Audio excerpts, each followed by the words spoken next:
Good morning everybody, it's Friday the 24th of April 2020. Still in lockdown situation out here, but on my walk this morning with Dexter, he's down here enjoying the sunshine, just coming through the sun now.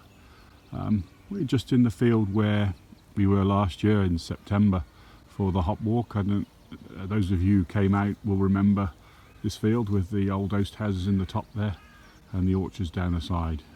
It's always great to have everybody on the farm at harvest time and seeing and showing you the new hop developments.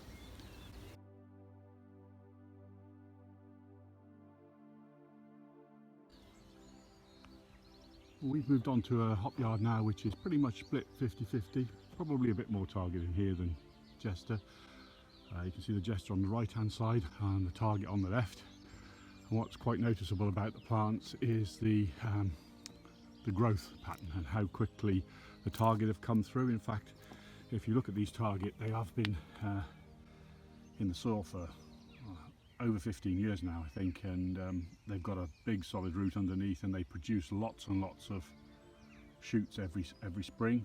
In fact, sometimes they get too strong, like these have, and Richard's actually been in here and sprayed them back. You can see there's some death on there, some desiccation where the herbicide has been, just to knock back that early growth. We don't want the hops getting too strong too early. If they get too strong, they will grow up over the tops of the wires and can become housey, block all the light coming into the crop.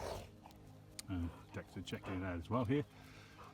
So these have been sprayed back, whereas on the other side here we've got the Jester, which are a later variety, slightly later variety and not so strong.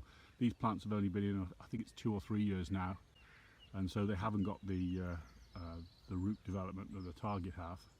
And you can see they're only just coming through. They haven't been burned off at all, but as these plants take more time in the ground, they will come through stronger each spring. So it's very interesting to see how the different varieties of hops develop at different stages. And you saw yesterday the Goldings much further on, sort of 2 or 3 feet up the string, some of them. Well, these are much further back in their development. Jester is developed from an American variety called Cascade, and the American hops tend to have a later maturing, when they're grown in the UK, tend to be later maturing and therefore later coming through the soil. And this is very important for the grower, because when they're picking the hops, they have to stagger the picking. They can't pick them all at once, so they'll have varieties on the farm which will mature at different times and allow them to pick when they're ripe through the picking season, which is sort of late August through September. And on this farm they have gone into October quite a few times in the last few years. So you can see the difference there between the Target and Jester, and the Goldings yesterday were also quite different. Well, we've come down to the end of the Target hop yard now, and the birds are singing well this morning, but I just thought I'd show you these balls of string. These are the core yarn that we were talking about yesterday on the Goldings. This is what comes from Sri Lanka, coconut hair, basically wound coconut hair, and this is what the growers use to grow their hops up. Very environmentally friendly.